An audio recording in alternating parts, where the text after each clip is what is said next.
Hello students, पिछले classes के lectures आपने देख लिया। वेक्टर एडिशन को लेके हमने सारे जो रूल्स है, सारे लॉज जो है हम डिस्कस कर चुके हैं। सो वेक्टर एडिशन को लेके हमने कौन से लॉज डिस्कस किए, ये सब सही समझ रहे हैं। तो हमने लास्ट क्लास वेक्टर एडिशन को लेके ट्रायंगल रूल स्टडी किए, पैरेललोग्राम रूल स्टडी किए और आखिरी में पॉलीगन रूल हमने स्टडी किया। ओके, सो आपने ये ऑब्जर्व किया कि जब भी हम वेक्टर को ऐड करते हैं सो एडिशन करने का जो मैकेनिज्म है वो कैसे होना चाहिए। आप जिस वेक्टर को ऐड करेंगे, अगर आप ए वेक्टर को बी वेक्टर में ऐड कर रहे हैं तो दैट मींस ए और बी सेम ऑर्डर में होना चाहिए और रिजल्टेंट हमेशा अपोजिट ऑर्डर में होना चाहिए। इस बात को ध्यान में रखिए। करेक्ट। चलिए आज हम इस क्लास में जो है वेक्टर एडिशन को लेके और वेक्टर सबट्रैक्शन को लेके और थोड़ा सा डिस्कशन करेंगे और उसके बाद हम कुछ क्वेश्चन सॉल्व करेंगे। बहुत ही अच्छे से क्वेश्चन सॉल्व करेंगे। ओके, सो देखिए आप यहाँ पे मैंने वेक्टर सबट्रैक्शन लिखा हूँ। सो थोड़ा सा मैं आइडिया दे देता हूँ आपको। अगर मैं यहाँ पे vector A minus vector B लिखता हूँ, सो आप इससे क्या समझते हैं? इससे आपको ये समझ में आता है कि मैं बी को, दैट मींस बी वेक्टर को ए वेक्टर से सबट्रैक्ट कर रहा हूं, है ना? यस, सही है। मैं बी वेक्टर को ए वेक्टर से सबट्रैक्ट कर रहा हूं। बट ये सबट्रैक्शन कैसे होगा? एडिशन के लिए तो आपने कई सारे लॉज आप स्टडी कर चुके हैं। क्या एडिशन का कंसेप्ट को सबट्रैक्शन पे यूज किया जा सकता है या कोई डेफिनेटली अलग रूल्स है सबट्रैक्शन के लिए? सोचिए आप, अगर मैं इसको आर डैश में डिनोट करूं, सपोज ए वेक्टर माइनस बी वेक्टर को मैंने आर डैश में डिनोट किया। ओके, समझ पा रहे? क्या वेक्टर सबट्रैक्शन के लिए कुछ अलग रूल्स है या हम एडिशन के टर्म में सबट्रैक्शन कर सकते हैं? इस बात को आपको ध्यान में रखना चाहिए। देखिए, मैं इस स्टेटमेंट को ऐसा भी लिख सकता हूं, that means A vector plus, इसको मैं एडिशन में कन्वर्ट करना चाहता हूं इसलिए ए वेक्टर प्लस क्या माइनस बी वेक्टर। समझ पा रहे? दैट मींस ये जो एक्सप्रेशन है, इस एक्सप्रेशन को मैंने ऐसे क्यों रिड्यूस किया? ये और ये सेम है, फिर भी इस एक्सप्रेशन का कुछ इंपॉर्टेंस है। इस एक्सप्रेशन का ये इंपॉर्टेंस है कि हम इस तरीके से लिखने से क्या होगा, हम जो वेक्टर एडिशन के जो रूल स्टडी किए हैं उसको हम अप्लाई कर पाएंगे। आप यहाँ पे ट्रायंगल रूल, पैरेललोग्राम रूल, दोनों रूल आप यूज कर सकते हैं। फाइन। सो दैट मींस बात ऐसा है कि जो वेक्टर सबट्रैक्शन है ना, वेक्टर सबट्रैक्शन के लिए ऐसा कोई पर्टिकुलर रूल्स नहीं है और होना नहीं चाहिए। क्योंकि सोचिए, हम सबट्रैक्शन को एडिशन के टर्म में हम रिड्यूस करके सॉल्व कर सकते हैं और हम वैसा ही करते हैं। अगर आपको सबट्रैक्शन करना है तो आपको एडिशन के रूल्स यूज करना पड़ेगा, एडिशन के जो फॉर्मूला है उसके यूज करने पड़ेंगे, सारे कंसेप्ट हम एडिशन के यूज करेंगे। करेक्ट। पर हम करेंगे कैसे? उसके लिए हम इस डायग्राम को देखना चाहिए। देखो देखो बेटा, यहां पे ये है वेक्टर ए। सपोज मैंने ए वेक्टर लिया और ऐसा ही और एक वेक्टर लिया, इसको बी वेक्टर और इसको ए वेक्टर ले लेते हैं। हम लास्ट क्लास में ये पढ़ चुके हैं कि अगर हम ए बी वेक्टर लेते हैं तो हमें पैरेललोग्राम रूल के द्वारा इसका रिजल्टेंट मिल जाएगा, है ना? और let theta B angle between two vectors. Theta A और बी के बीच में एंगल है। अगर थीटा ए बी के बीच एंगल है सो ए बी का रिजल्टेंट कौन आएगा? ए बी का रिजल्टेंट यहां पे आएगा। ये पैरेललोग्राम कंप्लीट करना पड़ेगा, जो कि हम ऑलरेडी कर चुके हैं। हम इसको दोबारा भी कर सकते हैं। ये देखो, ए को पैरेलल करके ए बनाया। ओके, सो ए का पैरेलल साइड को हम ए बोलेंगे, ये पैरेललोग्राम में है, और बी को पैरेलल साइड को हम बी बोलेंगे। So this is B vector and this is A vector. Correct. तो जैसे पैरेललोग्राम कंप्लीट हो गया है तो ये होगा जो बीच में जो यहां पे इस पैरेललोग्राम का जो डायगोनल आप देख रहे हैं, so this diagonal will represent vector addition. तो ये जो डायगोनल है हम इसको आर में रिप्रेजेंट करते हैं एंड ये डायगोनल वेक्टर एडिशन को रिप्रेजेंट करेगा। मैंने लास्ट क्लास आपको ऑलरेडी बता दिया था कि पैरेललोग्राम का एक डायगोनल क्या रिप्रेजेंट करेगा? वेक्टर एडिशन, और अनदर डायगोनल क्या रिप्रेजेंट करेगा? Vector subtraction. क्या आपको याद है? क्या आपने देखा है लेक्चर? आप डेफिनेटली, अगर आप नहीं देखें तो पिछला लेक्चर्स देखिए। पिछला लेक्चर्स में ऑलरेडी आपको बताया गया था कि पैरेललोग्राम का एक diagonal represents vector addition and another diagonal represents vector subtraction. तो बताइए कि ये जो डायगोनल मैंने दिखाया ये क्या रिप्रेजेंट करना चाहिए? ये वेक्टर एडिशन या सबट्रैक्शन रिप्रेजेंट करना चाहिए? यस, ये वेक्टर एडिशन रिप्रेजेंट करना चाहिए, बिकॉज ये जो डायगोनल है ये ए बी का अपोजिट ऑर्डर में एक्ट हो रहा है। जैसे कि आपको यहां पे दिख रहा है कि ए वेक्टर का हेड बी का टेल से मिला हुआ है, ए का हेड से बी का टेल मिला हुआ है, दैट मींस ए और बी सेम ऑर्डर में है और रिजल्टेंट रिवर्स ऑर्डर में है। इसलिए हमें क्या लिखना चाहिए? हमें वैसे ही लिखना चाहिए जैसे हमने लास्ट क्लास लिखा था, R vector is equal to vector A plus vector B. So that means R vector represents vector addition. अब देखिए, हमें जो है आर्डियस चाहिए, हमें वेक्टर सबट्रैक्शन का मैग्नीट्यूड चाहिए।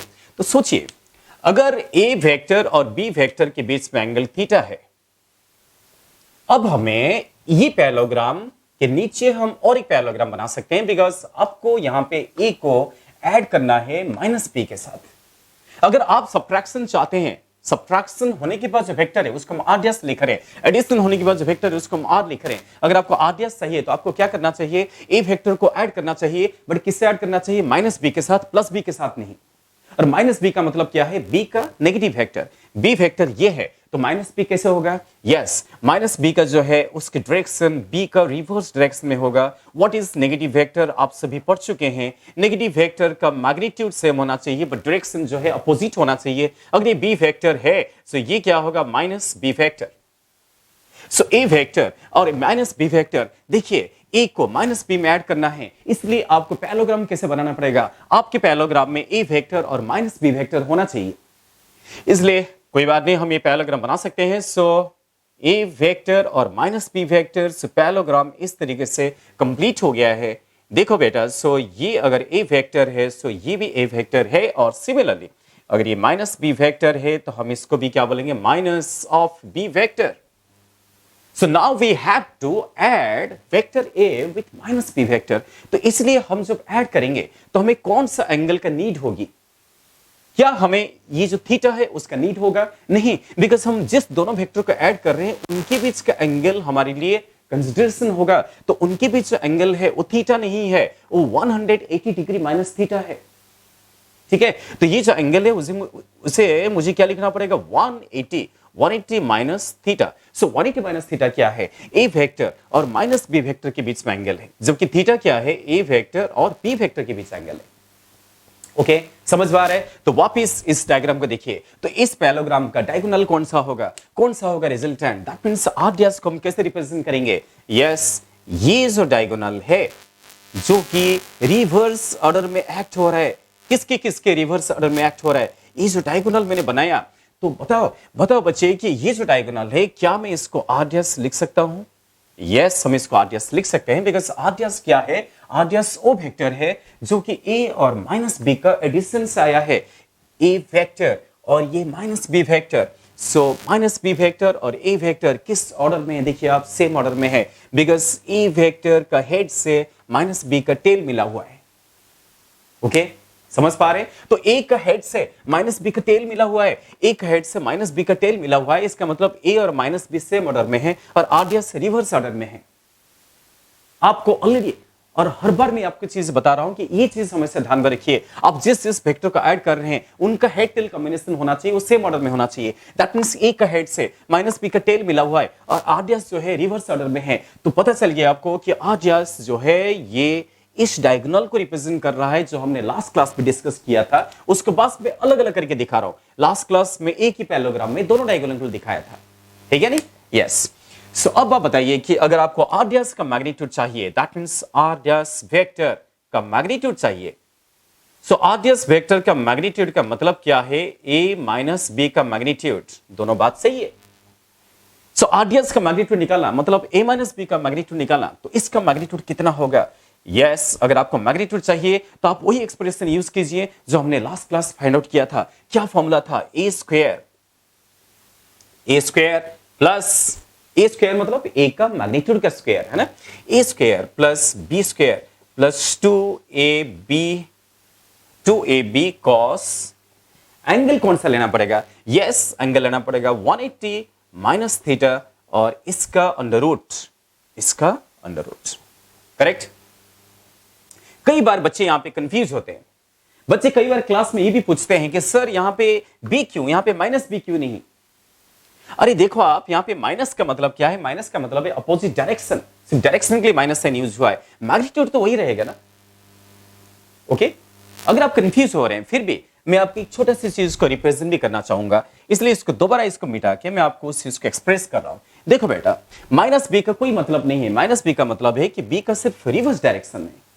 अगर हम मैग्नीट्यूड का बात करें, दैट मींस कोई भी बच्चा अगर वो बी का मैग्नीट्यूड लिखता है, बी का मैग्नीट्यूड बी लिखता है, सो माइनस बी का जो मैग्नीट्यूड है वो बी ही तो लिखेगा ना, बिकॉज मैग्नीट्यूड कभी नेगेटिव नहीं होते, नेगेटिव सिर्फ डायरेक्शन के लिए दिया जाता है। सो बी का मॉड भी बी होगा, माइनस बी का मॉड भी क्या होगा, बी होगा। इस बात को जरूर ध्यान में रखिए। और हमने ये जो एक्सप्रेशन निकाला गया था, रिजल्टेंट जो है उसका मॉड का एक्सप्रेशन निकाला गया था, उसका मतलब क्या है, हम जो मैग्नीट्यूड को एक्सप्रेस करेंगे आपको ऐसे लिखना चाहिए कि आर डैश का मैग्नीट्यूड, आर डैश का मैग्नीट्यूड जैसे मैंने यहां पे लिखा तो इसलिए यहीं पे लिख देता हूं। So this will be equals to A vector minus B vector का मैग्नीट्यूड। इसका मतलब है कि ए वेक्टर का मॉड का स्क्वायर, मतलब मैंने जो लास्ट क्लास में फॉर्मूला डिराइव किया था उस फॉर्मूले के हिसाब से क्या लिखना पड़ेगा, ए वेक्टर का मॉड का स्क्वायर फिर माइनस बी वेक्टर इसका मॉड का स्क्वायर। ओके, जिन बच्चों को ये कंफ्यूजन हो रहा था तो उनके लिए भी मैं कंफ्यूजन को दूर कर दिया, माइनस बी का मॉड का स्क्वायर प्लस 2 ए वेक्टर का magnitude into minus B vector का मैग्नीट्यूड। समझ पा रहे हैं, समझ पा रहे हैं? अभी आप किसको ऐड कर रहे हैं, अभी आप ए को माइनस बी के साथ एडिशन कर रहे हो, इसलिए मैं माइनस बी का मॉड लिख रहा हूं, पर माइनस बी का मॉड प्लस बी ही होने वाला है, बस आपको समझाने के लिए मुझे इसे लिखना पड़ रहा है। तो ए का मॉड का स्क्वायर माइनस बी का मॉड का स्क्वायर प्लस 2 इंटू ए का मॉड माइनस बी का मॉड, मॉड का मतलब क्या है, मैग्नीट्यूड इंटू कॉस, एंगल कितना है, कितना एंगल लिखना है अभी, 100 minus theta, 100 minus theta, because A और माइनस बी के बीच जो एंगल है उसका आपको लेना पड़ेगा, और इसका क्या है, स्क्वायर रूट। ये फॉर्मूला लास्ट क्लास डिराइव हुआ है, इसको आप जरूर देख लेना अच्छे से। यही है ए माइनस बी वेक्टर का मॉड का एक्सप्रेशन। अगर इसको आप आगे बढ़ाते हैं तो आपको क्या मिलेगा, सो ए का मॉड का स्क्वायर को मैं ऐसे लिख सकता हूं, माइनस बी का मॉड अभी भी बताया कि माइनस बी का मॉड क्या होता है, बी होता है, ये भी प्लस में होता है, so this will be A square plus B square plus 2, A का मॉड ए है, माइनस बी का मॉड बी ही है, करेक्ट। और cos 180 माइनस थीटा, यहां पे ट्रिगोनोमेट्री का एक छोटा सा फॉर्मूला यूज हो रहा है। ओके बेटा, अगर आपको ये फॉर्मूला पता नहीं है तो आप इसको लिख सकते हैं, मैथमेटिक्स में ट्रिगोनोमेट्रिक में ये आपको मालूम पड़ेगा। ओके, सो ट्रिगोनोमेट्रिक में कई सारे फॉर्मूले होते हैं, सो मैथमेटिक्स में जो ट्रिगोनोमेट्री है, मैथमेटिक्स में जो ट्रिगोनोमेट्री है वो जो है फिजिक्स में पूरी तरफ से यूज होता है। ओके, सो कई सारे फॉर्मूले जो ट्रिगोनोमेट्री के हैं जो यहां पे यूज होंगे, जैसे कि अभी भी आपके सामने एक फॉर्मूला यूज होने वाला है cos 180 minus theta. cos 180 minus theta जो है इसका वैल्यू क्या है, इसका वैल्यू है माइनस cos थीटा। ओके बेटा, इसको आप नोट डाउन कर लीजिए, इसको हम यूज करेंगे फिजिक्स में, ऐसे कई सारे फॉर्मूला आएगा, correct. So A square plus B square plus 2 A B cos 180 minus theta, जैसे कि अभी भी मैं आपको ये फॉर्मूला बताया, तो ये फॉर्मूला आप नोट डाउन कर लेना। तो ये फॉर्मूला जो है ट्रिगोनोमेट्री का फॉर्मूला है, इसको आप नोट डाउन कर लीजिए। सो cos 180 माइनस थीटा क्या होगा, माइनस cos थीटा, तो this will be equals to minus cos theta.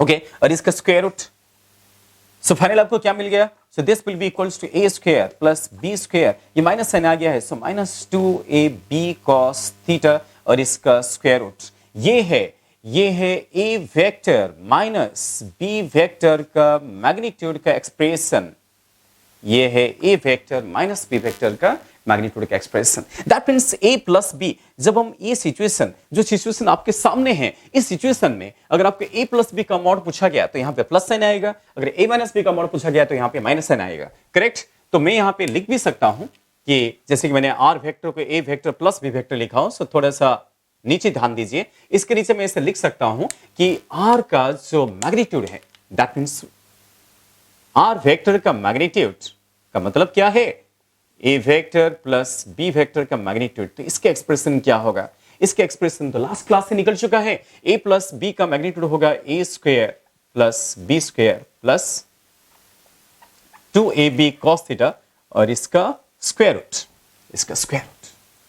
तो a प्लस बी का मॉड ये होगा और a माइनस बी का मॉड ये होगा, थोड़ा सा डिफरेंस आपको दिख रहा है। इसमें थीटा क्या है, थीटा ओरिजिनली क्या है, थीटा ओरिजिनली a वेक्टर और b वेक्टर के बीच में एंगल है, और 180 माइनस थीटा क्या है, 180 माइनस थीटा जो है a वेक्टर और माइनस b वेक्टर के बीच एंगल है, उसका आप जरूर ध्यान में रखिए। इसलिए हम एडिशन में जब हम यूज करते हैं थीटा, तो सब्ट्रैक्शन में यूज करते हैं 180 माइनस थीटा, करेक्ट। तो इसको आप अच्छे से नोट डाउन कर लीजिए। तो इस तरीके से आपको वेक्टर सब्ट्रैक्शन का भी आइडियाज मिल गया है, वेक्टर सब्ट्रैक्शन का जो कंसेप्ट है वो आपका क्लियर हो गया है। इसका मतलब है आपने एडिशन भी सीख लिया और आपने सब्ट्रैक्शन भी सीख लिया है, तो इसको आप अच्छे से नोट डाउन कर लीजिए। अब हम धीरे धीरे क्वेश्चन डिस्कशन पे चले जाएंगे। थ्योरीज जो है एडिशन सब्ट्रैक्शन को लेके जो थ्योरीज है ये आपको अच्छे से पता चल गया है, आपने अच्छे से सीख लिया है। अब देखिए हम कैसे छोटे छोटे क्वेश्चंस का डिस्कशन करना चालू कर देंगे। ओके, सो इसमें इसको आप पॉज करके लिख सकते हैं। सो नेक्स्ट जो है, कुछ क्वेश्चन के लिए आप तैयार हो जाइए, कुछ क्वेश्चन के डिस्कशन के लिए आप प्रिपेयर हो जाइए। सो फर्स्ट क्वेश्चन, आज के क्लास का जो फर्स्ट क्वेश्चन है, कुछ क्वेश्चन मैं आपको आज होमवर्क फॉर्म में भी देने वाला हूं। ओके बेटा, सो होमवर्क फॉर्म में आज इस क्लास में कुछ क्वेश्चन दूंगा, उसको डेफिनेटली सॉल्व करना और मुझे व्हाट्सएप कर देना आपके सॉल्यूशन। सो क्वेश्चन डिस्कशन में पहला क्वेश्चन जो है, क्वेश्चन नंबर 1 क्या दिया है, देखिए आप। एक सिचुएशन ऐसे दिया है कि दो वेक्टर्स है, यहां पे सिचुएशन ऐसे दिया है, टू वेक्टर्स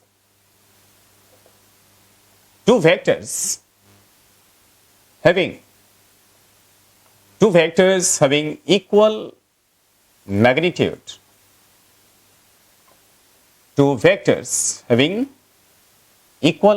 that means दोनों वेक्टर का मैग्नीट्यूड इक्वल दिया है ना, ऐसा इंफॉर्मेशन दे रहा है। having equal magnitude are added,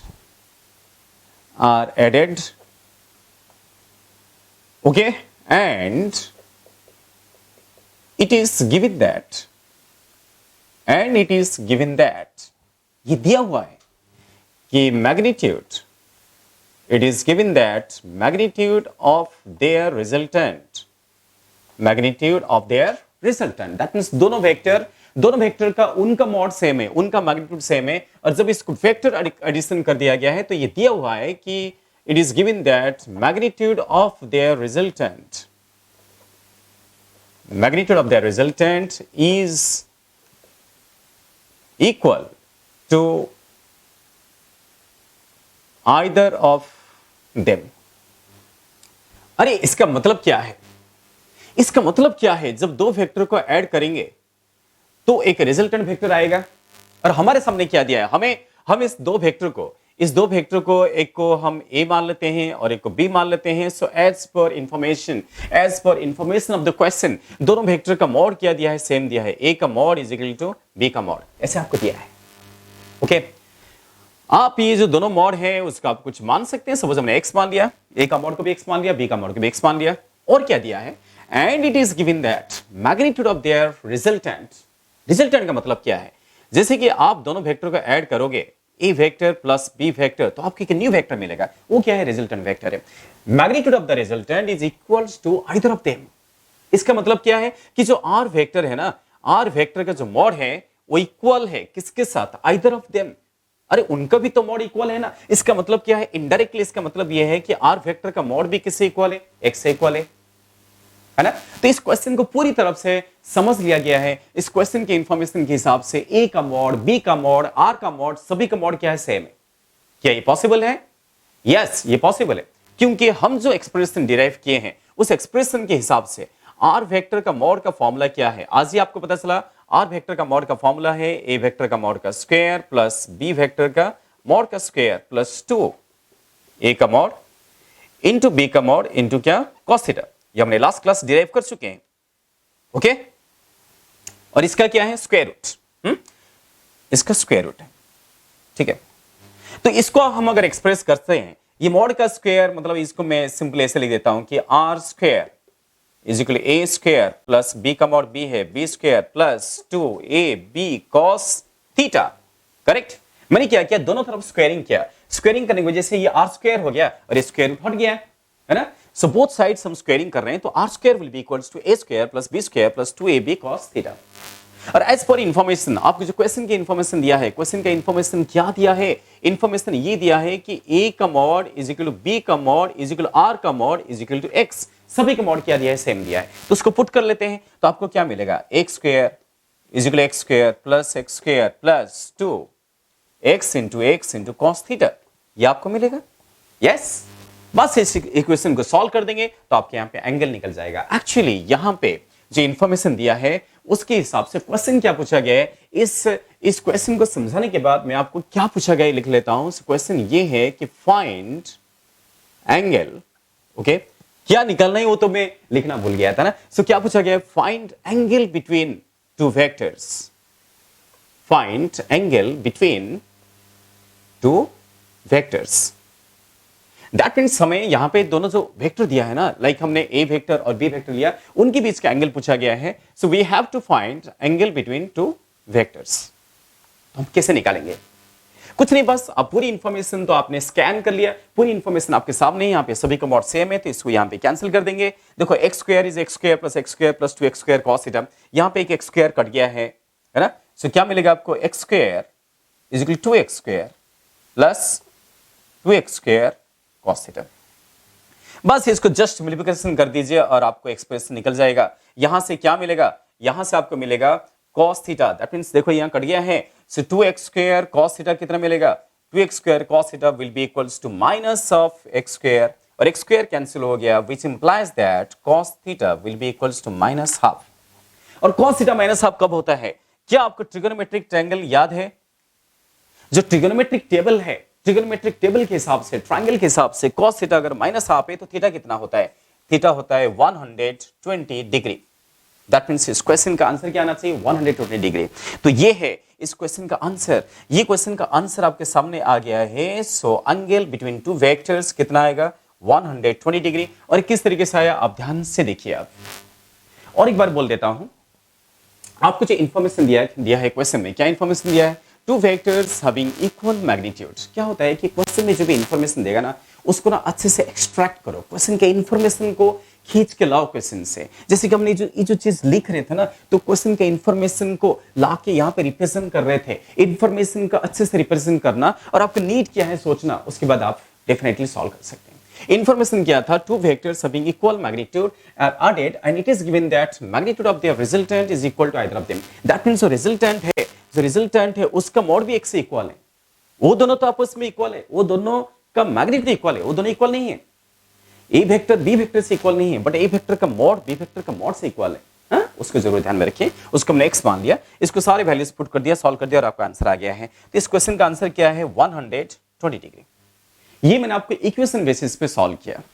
चलिए, आपने ये क्वेश्चन को डायग्राम बेसिस पे भी समझ सकते हैं, वेक्टर डायग्राम में भी समझ सकते हैं। ये आपका मेथड 1 था। दूसरा मेथड क्या है? आप सोचिए, अगर आपको ऐसा एक सिचुएशन दिया है कि ए का मॉड, बी का मॉड, आर का मॉड क्या है? सेम है, तो थोड़ा सा ट्रायंगल रूल्स के बारे में सोचिए, ट्रायंगल लॉ के बारे में सोचेंगे ना, तो आपको डायरेक्टली आंसर आ जाएगा। आपको बिना इक्वेशन में भी आंसर आ सकता है। ट्रायंगल के बारे में अगर सोचते हैं, सो यहां पे देखो आप, मैंने ऐसा एक ट्रायंगल बनाऊंगा जिसमें सभी साइड का लेंथ सेम होना चाहिए। ऐसे ट्रायंगल बनाएंगे जिसमें सभी साइड का लेंथ सेम है, सभी साइड का लेंथ सेम है। क्योंकि आपने देखा ना, ए का मॉड, बी का मॉड, आर का मॉड, सब क्या है? एक्स है ना। तो ये सभी साइड का लेंथ क्या है? एक्स है। अगर मैं इसको इस तरीके से लूं, जैसे कि ये है A vector, this is A vector and this is B vector, और ये क्या है? ये है रिजल्टेंट वेक्टर। क्योंकि रिजल्टेंट वेक्टर को हमेशा रिवर्स ऑर्डर में होना चाहिए। ये ए वेक्टर है, ये बी वेक्टर है, और ये क्या है? आर वेक्टर है। देखा आपने? और सभी साइड्स का सेम है। तो यहाँ पे ए का हेड से बी का टेल मिला हुआ है, जबकि बी का हेड से आर का हेड मिला हुआ है ना। क्योंकि आर क्या है? अपोजिट ऑर्डर में। दैट मींस यहाँ पे ट्रायंगल लॉ क्या हो गया? सेटिस्फाई हो गया। दूसरी बात है कि आपको क्वेश्चन के हिसाब से क्या मालूम पड़ा कि साइड्स, ये साइड और ये साइड और ये साइड क्या होना चाहिए? सेम होना चाहिए। सभी साइड का लेंथ क्या है? एक्स है। तो फिर आप ए और बी के बीच आपका एंगल पूछा गया है ना, तो क्योंकि इक्विलैटरल ट्रायंगल है, तो ये एंगल कितना होना चाहिए? 60 होना चाहिए। 60 होना चाहिए। पर क्या आंसर 60 होगा? नहीं होगा। कई बार बच्चे ना इसको गलती से 60 बोल देते हैं। 60 बिल्कुल आंसर नहीं होगा। आंसर क्या होगा? 120 होगा। जो यहां पे आया है वही आंसर होगा। क्या आपको याद है, मैंने आपको बताया था कि दो वेक्टर के बीच जब हम एंगल निकालते हैं, तो जब हम दो वेक्टर के बीच एंगल निकालते हैं, उस वक्त कैसे निकालते हैं? आपको क्या बोला गया था? टेल से टेल मिलाना, ऐसे बताया गया था। या तो हम दो डायरेक्शन के बीच एंगल निकालते हैं। तो सोचिए आप, वेक्टर जो है, वेक्टर का एक्सक्लूसिव प्रॉपर्टी क्या है कि vector has magnitude as well as direction. सोचिए, ए का डायरेक्शन किस तरफ है? आपको दिख रहा है कि ए का जो डायरेक्शन है ना, ये है ए का direction. This is direction of A vector. Okay, ये ए वेक्टर का डायरेक्शन है और ये बी वेक्टर का डायरेक्शन है। दोनों डायरेक्शन के बीच जो एंगल आएगा, so that will be angle between two vectors, और यहां पे क्या है? 120 डिग्री है। इस तरीके से भी, इस डायग्रामेटिक तरीके से भी आप समझ सकते हैं ए के डायरेक्शन और बी के डायरेक्शन, बिकॉज एंगल जो है ना, ये हमेशा डायरेक्शन के बीच मापा जाएगा है। सो ये है वेक्टर ए, ये है वेक्टर ए, और ये क्या है? Vector B. So A vector and B vector. आपको क्या बोला गया था कि दोनों वेक्टर जो है ये ए के डायरेक्शन, ये बी के डायरेक्शन, तो आपको ये जो है this will be treated as angle between two vectors. आपको हमेशा दोनों डायरेक्शन के बीच एंगल लेना चाहिए, इसलिए मैंने यहाँ पे थीटा को 120 डिग्री बताया। 60 मत बोलना, बिकॉज बच्चे जो है गलती से 60 बोल देते हैं, ठीक है, चलेगा। तो इस क्वेश्चन को सॉल्व करने के बाद अभी हम धीरे धीरे अगले क्वेश्चन को चले जाएंगे। तब तक के लिए आप क्वेश्चन को नोट डाउन कर लीजिए, अच्छे से इसको नोट करो। ओके, तो पिछला क्वेश्चन समझ में आ गया। अभी अगला क्वेश्चन को चलते हैं। क्वेश्चन नंबर 2 में क्या इंफॉर्मेशन दिया है। ओके बच्चे देखिए, यहां पे जो इंफॉर्मेशन दिया है, सो इसका एक बार क्वेश्चन को पढ़ लेते हैं। टू फोर्सेस, दो फोर्सेस दिए हैं, are acting on a particle. दो फोर्सेस एक पार्टिकल पे एक्ट हो रहे हैं, correct. Particle and magnitude of their resultant is 8 newton. दोनों फोर्सेस जब एक पार्टिकल पे एक्ट हो रहे हैं तो उनका जो मैग्नीट्यूड है, उनका रिजल्टेंट का जो मैग्नीट्यूड है वो कितना दिया है, 8 न्यूटन दिया है। सो इसका मतलब यह है कि अगर मैं एक फोर्स को F1 मान लेता हूं और एक फोर्स को F2 मान लेते हैं, सो जब आप दोनों फोर्स को ऐड कर देंगे, दोनों फोर्स ऐड करने के बाद एक रिजल्टेंट फोर्स मिलेगा, उसको हम F नेट लिख सकते हैं, रिजल्टेंट फोर्स या नेट फोर्स। ओके, तो ये जो नेट फोर्स मिला, जो रिजल्टेंट फोर्स मिला है, उसका जो मैग्नीट्यूड है वो कितना दिया है, वो दिया है 8 न्यूटन। समझे? उसके बाद क्या दिया है, also resultant force is perpendicular to smaller one. ये कुछ इंपॉर्टेंट इंफॉर्मेशन हमें दे रहा है। हमेशा क्वेश्चन से आपको इंफॉर्मेशन को अच्छे से एक्सट्रैक्ट करना चाहिए, है ना, पकड़ना चाहिए क्या दिया है। ये कुछ अलग चीज बोल रहा है, also resultant force is perpendicular. ये इसको ध्यान में रखिए, ये वर्ड को ध्यान में रखो। परपेंडिकुलर टू किसको परपेंडिकुलर है, स्मॉलर वन। स्मॉलर वन का मतलब क्या है, जो दो फोर्स एक्ट हो रहे हैं पार्टिकल पे, दोनों फोर्सेस एक्ट हो रहे हैं, उनमें से एक छोटा फोर्स है और एक बड़ा फोर्स है। जो छोटा फोर्स है उसको रिजल्टेंट क्या है, परपेंडिकुलर है, ऐसा इंफॉर्मेशन दिया है। Next, if addition of magnitude of two forces is 12 newton. इसका मतलब क्या है, if addition of magnitude, addition of magnitude of two forces, इसका मतलब क्या है, दोनों फोर्स का जो मैग्नीट्यूड है, लाइक मैंने क्या करूंगा, F1 फोर्स है, सो F1 फोर्स का मैग्नीट्यूड प्लस F2 फोर्स का मैग्नीट्यूड, ये दोनों फोर्स का मैग्नीट्यूड को अगर ऐड कर दिया जाए, उससे कितना मिल रहा है, 12 न्यूटन। ये इंफॉर्मेशन दे दिया है। सो F1 फोर्स का मैग्नीट्यूड, F2 का मैग्नीट्यूड, जब इसको ऐड करते हैं तो क्या मिलता है, 12 न्यूटन, करेक्ट। तो फिर फाइनली हमें पूछा क्या गया है, पूछा गया है find magnitude of individual forces. जो इंडिविजुअल फोर्सेस है, जो F1 और F2 है, उनका इंडिविजुअल मैग्नीट्यूड चाहिए। ये जो इंफॉर्मेशन दिया है, उनका इंडिविजुअल का मैग्नीट्यूड का जो सम है, जो एडिशन है, वो आपको 12 दिया है।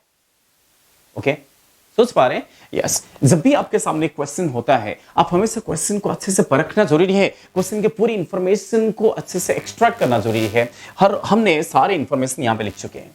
हमें चाहिए क्या, ये सारे इंफॉर्मेशन दिया है। नीड क्या है, हमें रिक्वायर्ड है F1 फोर्स का मैग्नीट्यूड, यस, ये क्वेश्चन मार्क लगा दिया, और F2 फोर्स, उसका मैग्नीट्यूड, ये भी क्वेश्चन मार्क लगा दिया।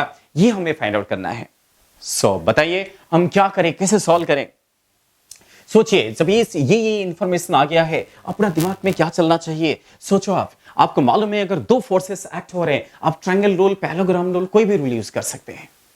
सो अगर हम पैरेललोग्राम बनाना चाहें तो हम क्या पैरेललोग्राम बना सकते हैं। आप ये प्रॉब्लम को अगर आप वेक्टर डायग्राम से सॉल्व करोगे तो आपके इजीली सॉल्व हो जाएगा, क्योंकि ये सब चीजें देख के दिख रहा है कि 8 न्यूटन, 12 न्यूटन, ये सारे वैल्यूज दिया हुआ है। तो कहीं ना कहीं यहाँ पे डायग्राम का इंपॉर्टेंस ज्यादा है। इवन आप इसको इक्वेशन से भी सॉल्व कर सकते हैं। ओके, कोई बात नहीं, हम ध्यान देते हैं, कोई भी मेथड से शुरुआत कर देते हैं। तो ये जो डायग्राम है, ये डायग्राम कैसे बनेगा, सबसे पहले मुझे ये ध्यान रखना पड़ेगा कि resultant force is perpendicular to smaller one. तो सोचिए, अगर ये रिजल्टेंट फोर्स है, सपोज ये है रिजल्टेंट फोर्स, ये किसको परपेंडिकुलर है, this is perpendicular to smaller one. That means मुझे कैसे ड्रॉ करना पड़ेगा, ये देखो, ये अगर रिजल्टेंट फोर्स है और ये अगर स्मॉलर फोर्स है, ये दोनों आपस में परपेंडिकुलर होना जरूरी है। सो मैंने मान लिया कि F1 जो है ये स्मॉलर फोर्स है, आप कुछ भी मान सकते हैं। सो F1 अगर स्मॉलर फोर्स है, ये कौन सा फोर्स है, नेट फोर्स, ये है रिजल्टेंट फोर्स। है ना। तो ये है रिजल्टेंट फोर्स। तो डायग्राम कैसे बनेगा, पैरेललोग्राम कैसे कंप्लीट होगा, ये सब कंप्लीट कर सकते हैं। इसका मतलब ये है कि अगर ये F1 हुआ तो पैरेललोग्राम कंप्लीट करने के लिए इसको भी मुझे ड्रॉ करना पड़ेगा। ये अगर F1 है तो ये भी F1 होगा, अगर ये F1 होगा तो ये क्या होगा, F2। दोनों फोर्सेस जो है इनमें से एक छोटा फोर्स था, एक बड़ा फोर्स था। As for information of question की इंफॉर्मेशन के हिसाब से एक छोटा फोर्स है और एक बड़ा फोर्स है। जो बड़ा फोर्स है ना, वो नेचुरली आपके यहाँ पे दिख रहा है कि जो बड़ा फोर्स है हम इसको F2 मान सकते हैं। ये F2 है तो इसके सामने वाला ये भी क्या होगा, F2 होगा। ये F1 है तो ये भी क्या होगा, F1 होगा। सो अल्टीमेटली वो पैरेललोग्राम आपके सामने बन गया है जिसको ये क्वेश्चन एक्सपेक्ट कर रहा है। अब सोचिए क्या होता है कि क्योंकि वेक्टर के क्वेश्चन है तो थोड़ा बहुत तो डायग्राम तो ड्रॉ करना ही पड़ेगा। सो आपको सारी इंफॉर्मेशन हम दे चुके हैं, अब हम काम चालू कर देते हैं। हम एक काम करते हैं, F1 का मॉड को ही x मान लेते हैं। जो अननोन है, जिसके बारे में आपको पता नहीं है, इसको हम x मान लेते हैं। अगर ये x होगा तो ये क्या होगा, दोनों का एडिशन कितना है, 12 है। 12 में से एक अगर x होगा, दूसरा कितना होगा, यस 12 माइनस x होगा। और इस चीज को यहां पे आप दिखा सकते हैं आपके इंफॉर्मेशन के हिसाब से। यहां से मैं अभी F1 का जो मॉड है इसको मैंने क्या मान लिया, x मान लिया। अगर इसको x मानूंगा तो इसका मॉड कितना होगा, इसका मॉड होगा 12 माइनस x। ओके, और जो डायगोनल है, जो इस यहां पर रिजल्टेंट को रिप्रेजेंट कर रहा है, उसका मॉड ऑलरेडी आपको दिया है। इसका मॉड आपको दिया है 8 न्यूटन। तो सोचो आप अभी क्या करेंगे। अगर मैं इतना इंफॉर्मेशन आपको दे दूं, इतना हिंट दे दूं, तो क्या आगे आप सॉल्व कर पाओगे, क्या आप सॉल्व कर पाएंगे। ये सारे हिंट आपको मिल गया है। अब आप सोचिए आपको करना क्या चाहिए। अब आपको क्या करना चाहिए, आप कैसे यहां पे इंडिविजुअल फोर्स का मैग्नीट्यूड फाइंड आउट करें। दैट मींस आपके सामने अननोन क्या है, अननोन x है, आपको x ढूंढना है। तो बेटा आप सोचो, बताओ आपको क्या करना चाहिए। इस डायग्राम से आपको क्या सीखने को मिल रहा है। यस, आपके दिमाग में आया क्या, ये एंगल कितना है, 90 डिग्री है। यहां पे एक राइट एंगल ट्रायंगल बनता हुआ दिख रहा है, राइट एंगल ट्रायंगल बनता हुआ दिख रहा है। यस, वहां पे आप पाइथागोरस थ्योरम लगाओ और आपका आंसर मिल जाएगा। ओके, सो यहां पे पाइथागोरस थ्योरम लगा देते हैं। सो इस ट्रायंगल में पाइथागोरस थ्योरम का मतलब क्या है, इसका स्क्वायर प्लस इसका स्क्वायर इज हाइपोटेन्यूज का स्क्वायर। ओके, सो मैं क्या लिखूंगा, क्या हम इसे लिख सकते हैं, एक square. So by seeing this right angle triangle, so from right angle triangle क्या लिखना चाहिए, इस राइट एंगल ट्रायंगल में, राइट एंगल ट्रायंगल है ना, इस ट्रायंगल में हम क्या करते हैं, पाइथागोरस थ्योरम लगा देते हैं। तो इस राइट एंगल ट्रायंगल में पाइथागोरस थ्योरम लगाओगे तो आपको क्या मिलेगा, यस 8 का स्क्वायर प्लस x स्क्वायर। ये साइड का स्क्वायर प्लस ये साइड का स्क्वायर इज हाइपोटेन्यूज का स्क्वायर, और हाइपोटेन्यूज कितना है 12 माइनस x, इसका होल स्क्वायर। हाइपोटेन्यूज कितना है 12 माइनस x है। इसको सॉल्व कर देना और इससे आपका आंसर आ जाएगा। ओके, तो कैसे सॉल्व करें, yes x square plus 8 square वही है इजिकल टू 12 का स्क्वायर कितना है 144 plus x square minus 2 into 12 into x, directly a minus B का होल स्क्वायर का फॉर्मूला लग गया है। यस, यहां से आपको वैल्यूज मिल गया है, कितना मेरा यहां से आपको मिलेगा। और ये क्या, ये तो एक्स स्क्वायर कट गया है। ये तो बहुत ही सिंपल सोल्यूशन है, बहुत ही सिंपल तरीके से इसका आंसर आ चुका है। आंसर क्या मिल रहा है यहां पे देख लेते हैं। सो इसको सॉल्व कर लेते हैं, इसको इधर में सॉल्व करके दिखा रहा हूं। सो यहां पे आपको कितना मिलेगा 24x, देयरफॉर 24x ये इस तरफ आ गया है, इज इक्वल टू 144 माइनस 64। ये 8 का स्क्वायर उधर चला गया, माइनस हो गया है, तो यहां से x मिल गया है। सो 144 माइनस 64 कितना होगा, इसे इसको सब्ट्रैक्ट करो, कितना आएगा 80 आएगा क्या, सोच लीजिए 80 प्लस 64 144, यस करेक्ट है। होल डिवाइडेड बाय 24, ये है x का वैल्यू। ओके, आप इसको और भी सिंपलीफाई कर सकते हो। सो x मिल गया है, 1 x मिल गया है, तो एक फोर्स का मॉड निकल गया है ना। सो 1 x मिल गया तो आपको F1 मिल गया और F2 भी मिल गया। सो देयरफॉर F1 का मॉड, देयरफॉर F1 जो वेक्टर है उसका मॉड कितना मिला है, उसका मॉड मिल गया 80/24। देख लेना ऑप्शन कैसा दिया है, ऑप्शन के हिसाब से आपको मैच करना है। सो 1 F1 का मॉड मिल गया, सो देयरफॉर F2 का भी मॉड मिल गया है। सो F2 का mod is equal to 12 minus x. So आपके सामने ये सारे आंसर आ चुके हैं।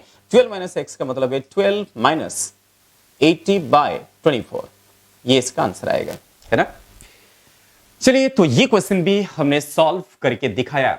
ये जस्ट कुछ मैंने मॉडल क्वेश्चंस ले रहा हूं, कुछ आपको प्रैक्टिस करने के लिए, आपको प्रैक्टिस को इनिशिएट करने के लिए मैंने क्लास में कुछ क्वेश्चंस ले रहा हूं। ऐसा नहीं है कि ये क्वेश्चन कर लोगे तो फिर आपका काम कंप्लीट हो जाएगा। आपका काम कंप्लीट नहीं हो रहा है, आप अभी लर्न कर रहे हैं, आपका काम तो शुरुआत होगा। कब शुरुआत होगा? जब आप ऐसे ऐसे क्वेश्चन घर पे भी सॉल्व करोगे, है ना। सॉल्व करके आपको जो होमवर्क भी मैं आज कुछ होमवर्क देने वाला हूं, उसको जरूर मुझे आप भेज दीजिए, है ना। यस, सो आपको जो है होमवर्क का जो सोल्यूशन है उसको आपको व्हाट्सएप करना है। कुछ डाउट्स है तो पूछना भी है। आपको मोस्टली अगले क्लास या उसके अगले क्लास को आपको होमवर्क आपके पास पहुंच जाएंगे। सो होमवर्क के जो पीडीएफ है हम आपको सेंड कर देंगे, उसको देख के आपको सॉल्व करना है, आपके होमवर्क बुक में सॉल्व करना है। फाइन, चलिए हम अगले क्वेश्चन की तरफ चलते हैं। सो नेक्स्ट क्वेश्चन, इसको नोट डाउन कर लीजिए।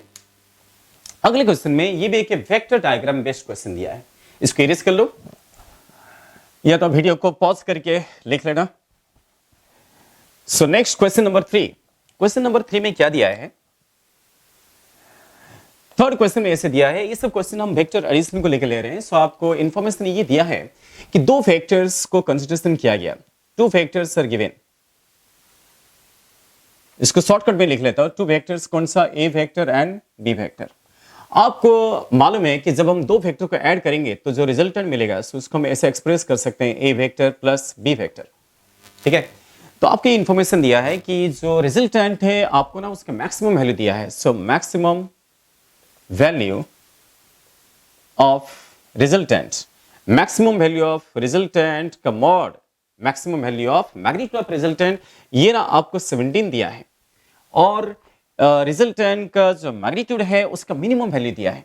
क्या आपको याद है रिजल्टेंट का मॉड मैक्सिमम कब होगा? चलिए एक बार क्वेश्चन तो लिख लेते हैं। मिनिमम वैल्यू, जैसे आपको मैक्सिमम वैल्यू दिया है वैसा ही आपको मिनिमम वैल्यू भी दिया है। So minimum value of magnitude of resultant is equal to 7। ये सब इंफॉर्मेशन क्वेश्चन में दिया है।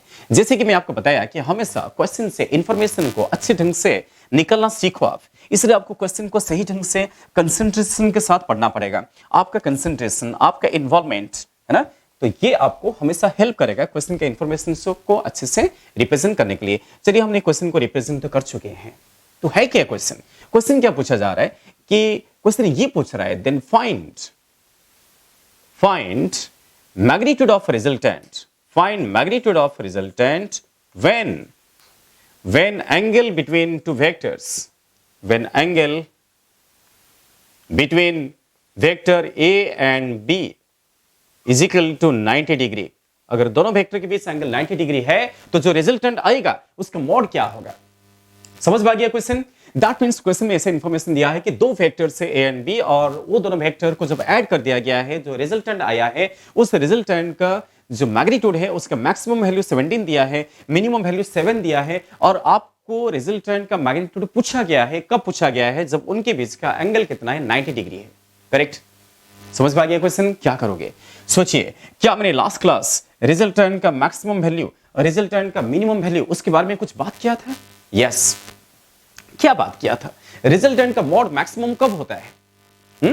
यस, सोचिए। आपको याद होगा कि हम आर को कैसे लिख रहे थे? A square plus B square plus 2ab cos theta. ये वेक्टर एडिशन में रिजल्टेंट को हम ऐसे रिप्रेजेंट कर सकते हैं या इसका स्क्वायर रूट, है ना। लास्ट क्लास में बोला गया था कि आर मैक्सिमम कब होगा? ना व्हेन दोनों वेक्टर का डायरेक्शन अगर सेम हो गया है, दैट मींस ए का डायरेक्शन, बी का डायरेक्शन, दोनों के डायरेक्शन जब सेम हो जाएगा, when direction of both the vectors are same, तो इससे क्या होगा? इसका मतलब है थीटा क्या होगा? 0। थीटा 0 है तो cos 0 कितना है? cos 0 1 है। लास्ट क्लास में आपको बताया गया था जब cos 0 1 होगा तो r max कितना होगा? यस, r max तब क्या होगा?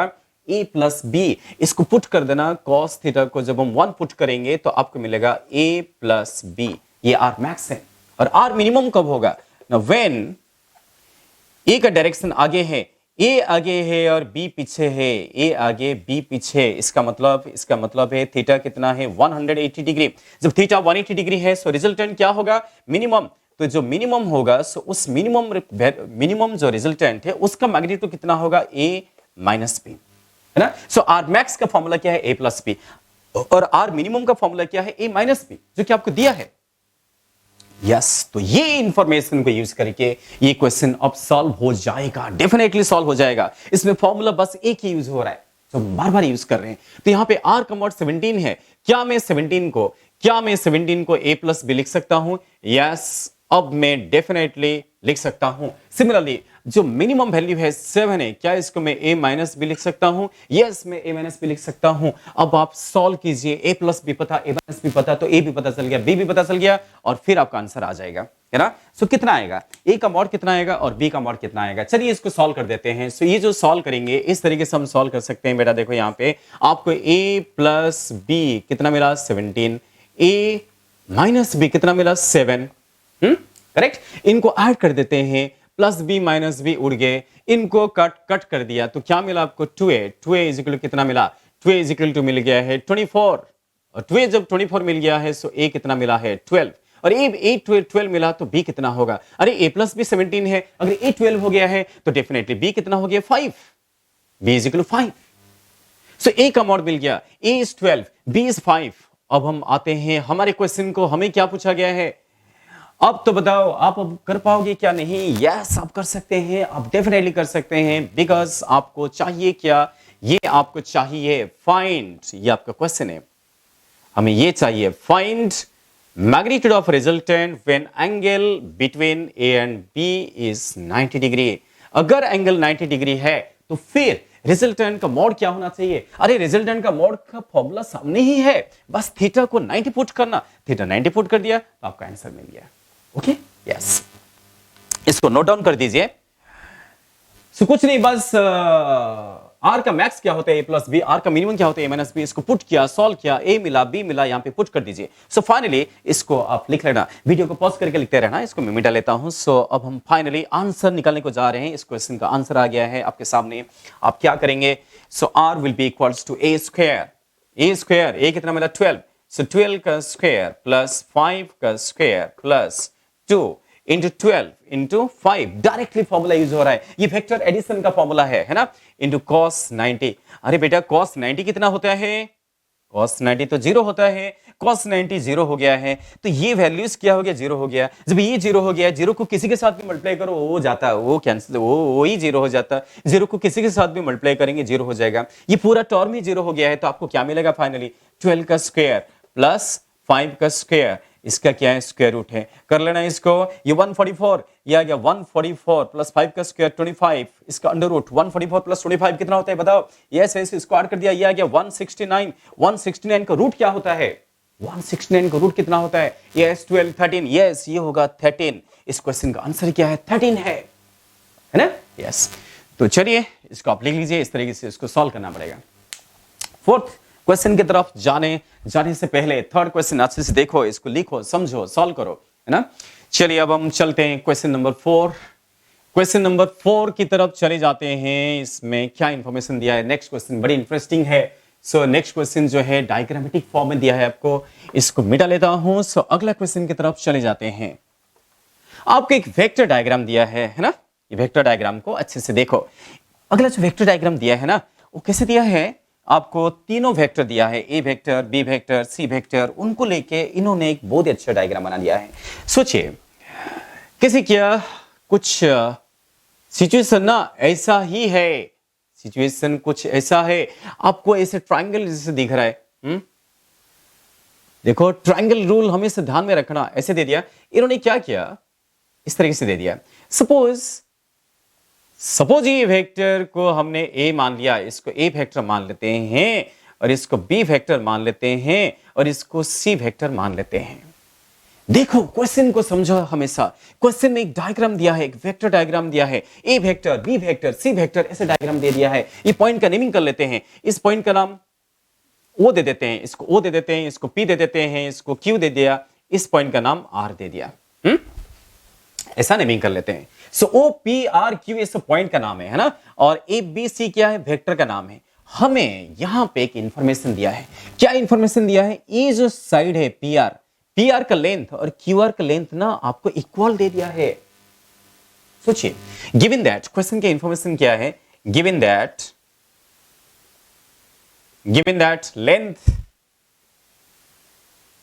लेंथ पी आर है ना, इज इक्वल टू लेंथ कौन सा, क्यू आर। ये आपका इंफॉर्मेशन दिया है, पी आर का लेंथ और क्यू आर का लेंथ क्या दे दिया, सेम दे दिया। क्वेश्चन क्या है, सो अगर ये इंफॉर्मेशन दिया है so find relation, find relation, आपको एक एप्रोप्रिएट रिलेशन निकालना है, relation between, find relation between vector A B and C. Okay, तो तीनों वेक्टर के बीच आपका रिलेशन फाइंड आउट करना है, इस इंफॉर्मेशन से बस फाइंड आउट करना है। सो क्या करेंगे, कैसे करोगे आप, थोड़ा सोचो आप। आपके सामने क्वेश्चन है, थिंकिंग प्रोसेस बहुत इंपॉर्टेंट है। जब आप क्वेश्चन को समझते हैं, यस ये vector B vector C vector ये लेंथ इक्वल है, दैट मींस ये साइड का लेंथ और ये साइड का लेंथ इक्वल है, तो सोचने का मैं क्या कर सकता हूं, मैं क्या कर सकता हूं। भी प्रॉब्लम सॉल्व करते हो, खुद पे भरोसा रखिए, खुद सोचिए मैं क्या कर सकता हूं। अगर सही कर दिया तो अच्छी बात है, अगर गलत कर दिया तो और भी अच्छी बात है। कितनी बार मैंने बोला मैं आपको, गलत करने से डरिए मत, गलत हो सकता है। ये सब क्वेश्चन जो है अगर आप पहली बार सॉल्व कर रहे हो, देखो बेटा आप अभी 10 से 11 को जा रहे हो, डरना मत, सब्जेक्ट को मत डरो, सब्जेक्ट को फेस करना सीखो, प्रॉब्लम्स को फेस करना सीखो। अगर आपने गलत कर दिया तो और भी अच्छी बात है, बिकॉज आपने ट्राई किया। अगर आप ट्राई नहीं करोगे, आप कोशिश नहीं करोगे, आप अपना थॉट प्रोसेस नहीं लगाओगे, तो आप गलत भी नहीं करोगे, गलत नहीं करोगे तो कुछ नहीं होगा, है ना। ओके बेटा, इसलिए हमेशा हमेशा कोशिश करो, गलत गलत गलत गलत करो, डेफिनेटली उसके बाद आप सही करेंगे। कोशिश करने वालों का कभी भी हार नहीं होता। ओके, तो सोचिए अगर ये दोनों का मॉड सेम है तो क्या कर सकते हैं, क्या कर सकते हैं। कुछ बच्चे सोचे, क्या कुछ बच्चों को ध्यान में आए तो क्या कर सकते हो। मैंने आपको हिंट देता हूं, इस क्वेश्चन के लिए हिंट दे दिया हूं। हिंट है ट्रायंगल रूल। ट्रायंगल रूल को बेस करके आप फटाफट सॉल्व कर सकते हैं। कितने बार बोला कि ट्रायंगल रूल में हम जब दो वेक्टर को ऐड करते हैं तो वो दोनों वेक्टर कैसे होना चाहिए, एक का हेड से दूसरे का टेल मिलना चाहिए, हेड से टेल मिलना चाहिए, मतलब दोनों क्या होना चाहिए, सेम ऑर्डर में होना चाहिए। सोचो यहां पे देखो आप कैसा है, कैसा आप ट्रायंगल रूल यूज करेंगे। हमें कहीं ना कहीं ये साइड को भी वेक्टर बनाना पड़ेगा। अगर हम इस साइड को वेक्टर बना दे तो हमारे लिए काम आसान हो जाएगा। नहीं तो हम ये तीनों को कैसे रिलेट करें, इनके बिना हम रिलेट नहीं कर सकते। पहला चीज तो ये है, आप क्लू ढूंढिए, क्वेश्चन का इंफॉर्मेशन ढूंढिए। क्लू क्या है इस क्वेश्चन में, एक छोटा सा इंफॉर्मेशन है कि दोनों का लेंथ इक्वल है। अरे लेंथ इक्वल है तो उसको यूज कैसे करेंगे, कैसे यूज करेंगे, सोचना पड़ेगा। कहीं ना कहीं अगर आपको इनको रिलेट करना है तो इनको इस सिचुएशन में घुसाना पड़ेगा, इनको इन्वॉल्व करना पड़ेगा। ये कैसे इन्वॉल्व होंगे, अगर ये वेक्टर होंगे तो भी इन्वॉल्व होंगे, अगर इसको डायरेक्शन नहीं दोगे तो कैसे इन्वॉल्व होंगे। ये ट्रायंगल कैसे बनेगा, ट्रायंगल रूल कैसे बनेगा, सोचिए। इसलिए हम क्या करेंगे, इनको भी डायरेक्शन दे देंगे। इस डायग्राम को अब मैं बदलने वाला हूं, अब मैं आंसर करने के लिए इस डायग्राम को बदल रहा हूं। देखो आप, मैंने जो है पी क्यू का ऐसा कि डायरेक्शन दे दिया, पी क्यू को एक डायरेक्शन दे दिया। ये देखो पी क्यू को डायरेक्शन दे दिया, सिमिलरली क्यू आर को डायरेक्शन दे दिया। ये क्वेश्चन वाला डायग्राम नहीं था, ये भी आंसर वाला डायग्राम है। आंसर के लिए बच्चा खुद अपना दिमाग चला के ऐसे काम कर रहा है, बिकॉज बच्चे को ट्रायंगल रूल यूज करना है। ट्रायंगल रूल के लिए तीनों वेक्टर होना चाहिए। और दूसरी बात है, इनको यूज करने का तरीका क्या है, इनको वेक्टर नहीं बनाओगे तो कैसे आप यूज कर पाओगे, ठीक है नहीं। यस, और आपने देखा कि इसका लेंथ अगर x है तो इसका लेंथ भी क्या है, x है। बट डायरेक्शन मैंने अपोजिट ले लिया, मैंने वाइजली चालाकी से इनके डायरेक्शन अपोजिट ले लिया हूं। अब यहां पे जो छोटे छोटे दो ट्रायंगल बन गए हैं, ये दोनों ट्रायंगल में ट्रायंगल रूल लगा देते हैं। पहले कौन सा ट्रायंगल, फर्स्ट है ट्रायंगल, किस पे ट्रायंगल लगाएंगे, ट्रायंगल OPR, OPR, ये वाला ट्रायंगल में हम ट्रायंगल रूल यूज कर लेते हैं। कौन कौन सेम ऑर्डर में है बताओ। यस, किसका हेड किसका टेल से मिला हुआ है, ए का हेड ये जो PR है उसके टेल से मिला हुआ है। इसलिए मैं क्या लिखूंगा, ए वेक्टर प्लस PR वेक्टर लिख सकता हूं। यस, ऐड कर सकता हूं बिकॉज़ हेड टेल कॉम्बिनेशन दिख रहा है। इन दोनों को ऐड करेंगे तो क्या मिलेगा, is equal to C vector. Yes, क्योंकि ये दोनों जिस ऑर्डर में है, सी उसका रिवर्स ऑर्डर में है। इनका हेड टेल मिला हुआ है, बट यहां पे हेड हेड मिला हुआ है, मतलब क्या है, अपोजिट ऑर्डर है। So let this be equation 1, इसको इक्वेशन 1 बना लेते हैं। फिर हम दूसरे ट्रायंगल की तरफ चलते हैं। कौन सा ट्रायंगल, नेक्स्ट इज ट्रायंगल कौन सा, OQR, ये वाला ट्रायंगल। ये ट्रायंगल में बताओ यहां पे कौन कौन सेम ऑर्डर में है, ये सब सही समझ रहे हो। तो B vector plus QR vector, yes ये दोनों सेम ऑर्डर में है, is equal to C vector. Let this be equation 2, ये दोनों सेम ऑर्डर में है और ये रिवर्स ऑर्डर में है। आपके सामने दोनों ट्रायंगल यूज करके इक्वेशन 1 बन गया, इक्वेशन 2 बन गया। अभी इनको सॉल्व कर देना है। यस, इनको ऐड कर देते हैं, इनको ऐड कर देते हैं। सो एडिंग इक्वेशन 1 एंड 2, अगर हम इनको ऐड कर देते हैं, एडिंग इक्वेशन इक्वेशन 1 एंड 2 दोनों को ऐड करना, तो क्या मिलेगा आपको? लेफ्ट हैंड साइड ऐड करते हैं, राइट हैंड साइड ऐड करते हैं, तो क्या मिलेगा? A vector plus B vector, A vector plus B vector plus क्या? Plus P R vector plus क्या? Plus P R vector plus Q R vector is equal to times, क्योंकि C plus सी कितना हो गया? 2 टाइम्स सी वेक्टर। आप सोचो, थोड़ा चालाकी से सोचो, क्यों इन्होंने क्यों ऐसा हमें वाइजली इंफॉर्मेशन दिया था? जो क्वेश्चन सेट किया है उसने वाइजली इंफॉर्मेशन दिया है, उससे भी आपको चालाक होना पड़ेगा। जो पेपर सेट किया, जो क्वेश्चन सेट किया, उससे भी हमको चालाक होना है। अब हम पकड़ चुके हैं, क्योंकि दोनों का लेंथ इक्वल है बट डायरेक्शन अपोजिट है। सोचो आप, इनको क्या बोलते हैं? These are called as negative vector. P R और क्यू आर क्या है? एक दूसरे का नेगेटिव है, तो यहां पे नेगेटिव वेक्टर का कंसेप्ट लग गया। मैंने आपको टाइप्स ऑफ वेक्टर में बोला था नेगेटिव वेक्टर। कौन किसका नेगेटिव है? कौन किसका नेगेटिव है? पी आर वेक्टर जो है वो नेगेटिव है किसका? क्यू आर वेक्टर का। समझ पा रहे हैं? बिकॉज दोनों का मोड सेम है और डायरेक्शन अपोजिट है। इसका मतलब यह है कि पी आर वेक्टर प्लस अगर एक दूसरे का नेगेटिव है तो दोनों का एडिशन क्या होना चाहिए? दोनों का एडिशन क्या होना चाहिए? 0 होना चाहिए। दैट मींस ये जो दो टर्म है, ये जो दो वेक्टर है, ये आपस में कैंसिल हो गए हैं। एक दूसरे के नेगेटिव थे इसलिए कैंसिल हो गए हैं। ये आपकी क्या दे देंगे? 0 दे देंगे। तो फाइनली आपको आंसर क्या मिला? इसलिए इस क्वेश्चन का आंसर आखिर में आपके सामने है। आंसर ये मिला। इस स्टेप को हम यहां लिख देते हैं, तो क्या मिलेगा? A vector plus B vector is 2 times C vector, जो कि इस क्वेश्चन का आंसर है। समझ पाए? देखो, मैं टाइम ले रहा हूं, मैं टाइम इसलिए ले रहा हूं बिकॉज मैं आपको समझा रहा हूं। आप अभी 10 से 11 को जा रहे हैं, ओके? इसलिए मैं टाइम ले रहा हूं, मैं आपको सारी चीजें समझा रहा हूं। क्यों, कैसे, आपके मन में भी फीलिंग्स कैसा आना चाहिए। मैं चाहता तो 1 मिनट में फटाफट फटाफट फटाफट सॉल्व कर देता, 1 मिनट में सॉल्व कर सकता था, फिर भी मैंने टाइम क्यों लिया?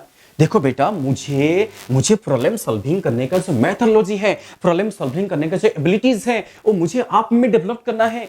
मैं कितना डेवलप्ड हूं उसका कोई मतलब नहीं। आप अगर डेवलप्ड होंगे, आप इस तरीके से अगर सोचने लगेंगे, तो मेरा पढ़ाना सक्सेसफुल रहेगा। इसलिए बेटा मैं आपको बताया कि हर चीज को वाइजली सोचिए। ये क्यों दिया, इसका लेंथ इक्वल क्यों दिया, हम यहाँ पे वेक्टर क्यों बना है, वेक्टर बनाने को आपका मन कैसे करेगा? आप ये बोल सकते हो सर को पता था इसलिए सर ने उल्टा पलटा डायरेक्शन दे दिया। ऐसा नहीं, ऐसा नहीं है। जो जेईई में सॉल्व करते हैं, जो नीट में सॉल्व करते हैं, वो स्टूडेंट्स खुद ही सोचते हैं, खुद को डेवलप करते हैं। यहाँ पे डायरेक्शन अपोजिट नहीं लेंगे तो ट्रायंगल रूल लगा नहीं सकते। आप जो है डायरेक्शन देंगे नहीं तो ट्रायंगल रूल नहीं लगा सकते। और अपोजिट देने से ये दोनों कैंसिल हो जाता है। आखिर में आपने देखा दोनों कैंसिल हो गया है। आखिर में सिर्फ आपको ए बी सी दिख रहा है, बिकॉज हमें ए बी सी के बीच एंगल, ए बी सी के बीच में रिलेशन फाइंड आउट करना था। तो इनको उड़ाना था, उड़ाने के लिए मैंने क्या किया? डायरेक्शन को अपोजिट कर दिया। बिकॉज ऑप्शन में क्या दिख रहा है? ऑप्शन में जो ऑप्शन दिख रहा है ना, उसमें ए बी सी दिख रहा है। समझ पा गया बेटा? यस। तो इस तरीके से कई सारे क्वेश्चन, कई सारे सवाल हम सॉल्व कर सकते हैं वेक्टर एडिशन को लेके। समझ पा रहे हैं? यस। तो हमेशा जो है प्रॉब्लम सॉल्विंग आपके लिए बहुत इंपॉर्टेंट टास्क है। देखिए, आप ट्रायंगल रूल पढ़ चुके हैं, ट्रायंगल लॉ पढ़ चुके हैं, आप पैरेललोग्राम लॉ पढ़ चुके हैं, पॉलीगन रूल पढ़ चुके हैं। लॉ पढ़ने से नहीं होता है, उसको इंप्लीमेंट करने से होता है, इसको यूज करने से होता है। अगर आपके पास वेक्टर को लेके अभी कुछ मटेरियल है तो उससे आप सॉल्विंग करना चालू कर दीजिए। जैसे कि मैंने आपको बताया, परसों I mean day after tomorrow मैं आपको वेक्टर को लेके कुछ क्वेश्चंस देने वाला हूं, क्योंकि आपको जो है ये जो लेक्चर्स हो रहा है इसके आगे एक बहुत ही इंपॉर्टेंट टॉपिक है जो कि हम नेक्स्ट लेक्चर लेने वाले हैं। नेक्स्ट लेक्चर में एक बहुत ही इंपॉर्टेंट टॉपिक डिस्कस होगा, बहुत ही बहुत ही ज्यादा इंपॉर्टेंट है। उसका नाम है वेक्टर रिजोल्यूशन। उस टॉपिक का नाम है, उसका नाम है, लिख लेता हूं, देखो, उस टॉपिक का नाम है वेक्टर रिजोल्यूशन। ये वो टॉपिक है जिसका इंपॉर्टेंस बहुत ही ज्यादा है। अब थ्रू आउट फिजिक्स ये टॉपिक यूज करने वाले हैं। इसका नाम है वेक्टर रिजोल्यूशन। ये मैं लेने वाला हूं, ओके? जैसे कि मैं वेक्टर रिजोल्यूशन ले लूंगा ना, उसके बाद हम बहुत सारे प्रॉब्लम्स डिस्कस कर सकते हैं। अभी थोड़ा थ्योरी हुआ है इसलिए थोड़ा सा क्वेश्चन लेना पड़ा मुझे, ओके? तब तक के लिए आप इस लेक्चर को अच्छे से एंजॉय कीजिए, लर्न कीजिए, लिखिए, प्रैक्टिस कीजिए और डाउट्स मेरे पास भेज दीजिए। ओके बेटा, थैंक यू, बाय बाय। आपसे बात करके बहुत ही मजा आ रहा है। आपसे बातचीत तो नहीं पा रहे, बट मैंने आपको बताया था कि ब्रेन वेव्स, मेरे ब्रेन से वेव्स निकल रहे हैं, आपके ब्रेन से भी वेव्स निकल रहे हैं, ओके? तो जो ब्रेन वेव्स से वो इंट्रैक्शन करते हैं, वो कौन सा वेव है? इलेक्ट्रोमैग्नेटिक वेव्स है। सुनिए नाम, इलेक्ट्रोमैग्नेटिक वेव्स। हम कोई भी काम करते हैं, जब हम पढ़ते हैं तो बिना हमारे ब्रेन से वेव निकलते हैं। हम पढ़ाते हैं, जैसे मैं पढ़ाता हूं, मेरे ब्रेन से भी वेव्स निकल रहा है। तो ये जो वेव्स है, ये वेव्स जितना अच्छे रहेंगे, जितने पॉजिटिव फॉर्म में रहेंगे, आपका पढ़ाई उतना अच्छा होगा, मैं भी उतना अच्छा पढ़ा पाऊंगा। मैं आपसे अच्छे से इंटरेक्शन इसलिए कर पा रहा हूं, ऐसा लग रहा है कि आप मेरे सामने बैठे हैं, मैं आपको ना देखते हुए भी आपसे इंटरेक्शन कर पा रहा हूं। ओके, तो आगे की क्लास में बहुत ही मजेदार तरीके से रहेंगे। आप तब तक के लिए वेट कीजिए, ये सारे जो पीछे का काम है इसको कंप्लीट कर दीजिए। ओके बेटा, thank you, bye bye. Okay.